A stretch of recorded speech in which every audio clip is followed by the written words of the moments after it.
अगर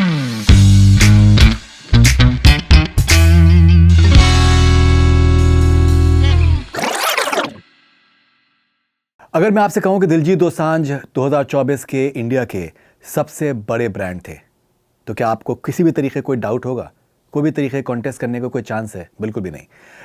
I think the sort of success that Diljit Dosanjh has witness in 2024 is something absolutely brilliant. जिस तरीके के performances उनके रहे दुनिया भर में, मैं बात करूंगा वैंकूवर में बीसी प्ले स्टेडियम में मैं मौजूद था जब उन्होंने परफॉर्म किया यहाँ पर 50,000 लोगों के सामने। जिस तरीके का समा था, आई थिंक वो एब्सोल्युटली अनरियल है। मैं तो बहुत शुरू से मैं एक बात कह रहा हूँ कि दैट जो ये शख्स कर रहा है, ये हिस्ट्री हम लोग अपने सामने देख रहे हैं और 2024 has been historic in more ways than one. अगर हम कहें कि 2024 दिलजीत दोसांझ का ईयर था तो बिल्कुल भी गलत नहीं होगा।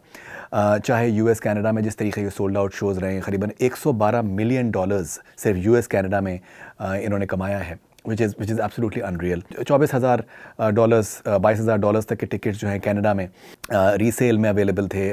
$64,000 $64,000 में यूएस में एक टिकट सेल हुआ है रीसेल में दिलजीत दोसांझ कॉन्सर्ट का, विच इज़ एब्सोल्युटली वंडरफुल। जिस तरीके के परफॉर्मेंसेज इनके यूरोप में जिस तरीके के रहे हैं, जिस तरीके का इनका इंडिया टूर रहा है, ये एब्सोल्युटली अनरियल है।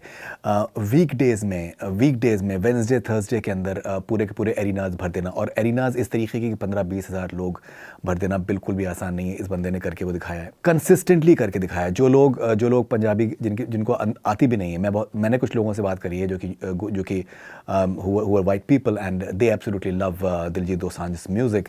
जहाँ तक बात करें उनके म्यूज़िक प्रोडक्शन की बात करें, एक एलिमेंट ऑफ इंग्लिश होता है, but at the same time एक देसी ठेठ एलिमेंट भी उनकी म्यूज़िक के अंदर है, which makes it completely unique. And जो उनका स्टेज प्रोडक्शन है, जिस तरीके से परफॉर्म करते हैं, जिस तरीके से वो बातचीत करते हैं अपनी ऑडियंस के साथ में, बहुत ही यूनिक है। अभी गुवाहाटी में जिस तरीके से मनमोहन सिंह साहब के बारे में उन्होंने बात करी, इसी तरीके चाहे रतन टाटा साहब हों, चाहे और बहुत से उन्होंने बातें अपने मुद्दे उन्होंने सामने रखे हैं अपने कॉन्सर्ट्स के जरिए, विच इज़ एब्सोल्युटली वंडरफुल। पिछले कुछ दिनों में हमने ये भी देखा है कि दैट ऑब्वियसली अगर आपको कामयाबी मिलेगी तो जाहिर सी बात है कि आपको सर्टेन आपको ब्रिक बैड्स भी आपके सामने आएंगे, which is absolutely possible and बिल्कुल बहुत हद तक सही भी है। जो सर्टेन बातें दिलजीत के बारे में आई हैं, मुझे लगता है कि वो they are completely needless, at least a few of them they completely needless.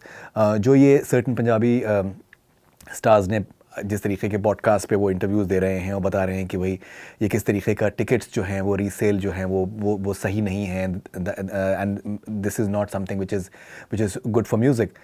भाई साहब, मैं आपको बता सकता हूँ कि फ्री में टिकट आप दीजिए पब्लिक को, अगर उनको नहीं देखना है कॉन्सर्ट को, वो नहीं आएंगे देखने के लिए।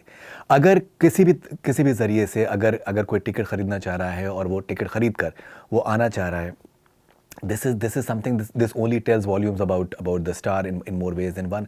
अगर पब्लिक को नहीं आना होगा, अगर टिकट सेल नहीं हो रहे होंगे, तो फिर जाहिर सी बात है कि दैट इस तरीके के हाई प्राइसेस जो टिकट्स के हैं वो नहीं जाएंगे। तो ये जो सर्टन पंजाबी स्टार्स ये जो सारा का सारा ड्रामा कर रहे हैं, मुझे लगता है कि ये कम्प्लीटली नीडलेस है। आप खुद में मतलब some of them I am personally like big fans of, like but I am rather disappointed the way they are functioning right now. जिस तरीके की वो बातचीत कर रहे हैं, नहीं ज़रूरत है। आप अपना काम करो भाई। वो एक आप समझ लीजिए कि दिलजीत दोसांझ एक हाथी है, he is an elephant right now and he is walking majestically. अगर आप कुछ भी उसके बारे में बोलोगे, वो रिफ्लेक्शन आपके ऊपर ही है इस वक्त, एंड दिलजीत के ऊपर नहीं। दिलजीत को मैं बहुत अरसे से मैं जानता हूँ, बहुत ही डाउन टू अर्थ सिंपल और हम्बल बंदा है, एंड वो मेंटेन करके चल रहा है, एंड वो रहेगा। आई थिंक कोई भी अगर उनको करीबी जानता है, बिकॉज वो बंदा 20-25 साल से टॉप पे रहा है, उसने स्ट्रगल देखा है, उसको अंदाज़ा है कि सक्सेस क्या है, कामयाबी क्या है, नीचे से एकदम वो आया है। यहाँ पर मैं बात करना चाहूँगा सोनाली सिंह, जो उनकी मैनेजर भी हैं। सोनाली को मैं काफ़ी साल से जानता हूँ। इस साल मेरे उनसे इंटरेक्शंस मेरे उनसे रहे हैं, ऑन कैमरा भी मैंने उनका एक इंटरव्यू किया था और ऑफ कैमरा में उनसे बातचीत मेरी रही है। तो सोनाली बहुत ही मुझे लगता है कि बहुत ही कमाल का उन्होंने आई थिंक काम किया है दिलजीत के साथ में। You need to have a good team to function and to be on the top, and Sonali is that answer. जिस तरीके से वो पूरा एक प्रोजेक्शन करती हैं, जिस तरीके से पूरा मैनेजमेंट रहता है, जिस तरीके का एक बड़ा ख्वाब दिलजीत ने देखा, this is what Sonali told me, और एग्जीक्यूशन में जिस तरीके से सोनाली कंट्रीब्यूट करती हैं, तो मुझे लगता है कि सोनाली अपने कंट्रीब्यूशन को थोड़ा सा अंडर प्ले करती हैं। I think she has a phenomenal role to play in Diljit's success right now, and together both of them they are phenomenal, and I hope that they continue doing the same, and yes, so जैसे मैंने आपसे शुरू में कहा था, किसी को कोई डाउट नहीं है, biggest brand of 2024 Diljit Dosanjh. बहुत बहुत मुबारकबाद। This is Faridun Sharia for Connect Stay connected.